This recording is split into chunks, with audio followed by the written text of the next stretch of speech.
हाँ, तो हमारा टॉपिक है गति के नियम एवं घर्षण। और गति के लिए जरूरत होती है बल की। किसी वस्तु को अगर हमें गति करानी है तो उसके लिए आवश्यक होता है बल। जैसे कि ये डस्टर मैंने हाथ पर रख रखा है मेरे हाथ पर। अभी ये डस्टर स्थिर अवस्था में है। अगर मैं इस पर मैं इसे खिसका रहा हूँ, खिसकाने के लिए मुझे आवश्यकता हो रही है बल की। ये खिसकाने के लिए ये मुझे बल लगाना पड़ रहा है। तो बल के द्वारा इसको हमने क्या करा दिया, गतिशील करा दिया।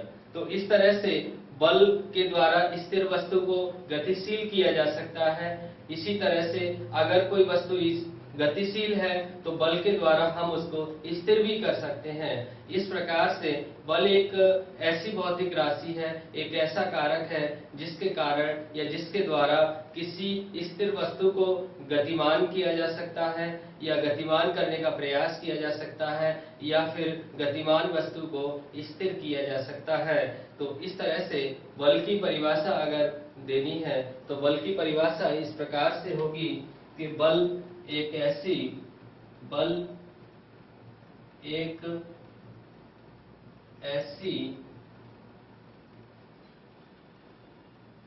भौतिक राशि होती है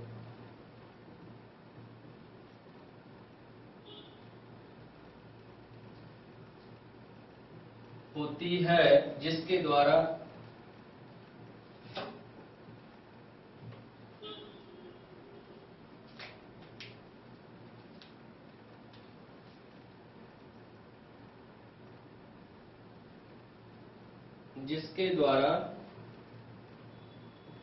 किसी स्थिर वस्तु को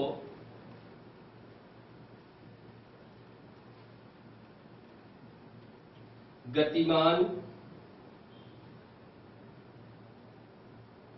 किया जा सकता है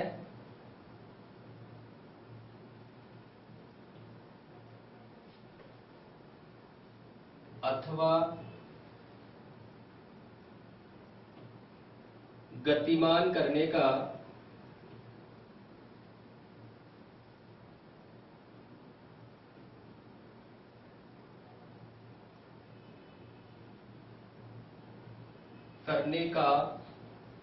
प्रयास किया जा सकता है।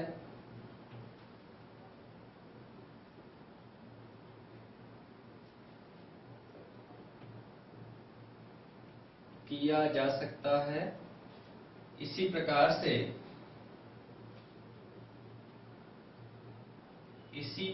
से गतिमान वस्तु को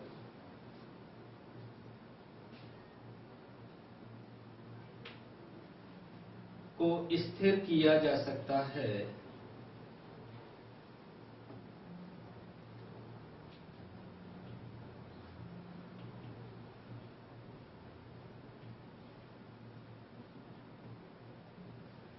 यानी बल एक ऐसी भौतिक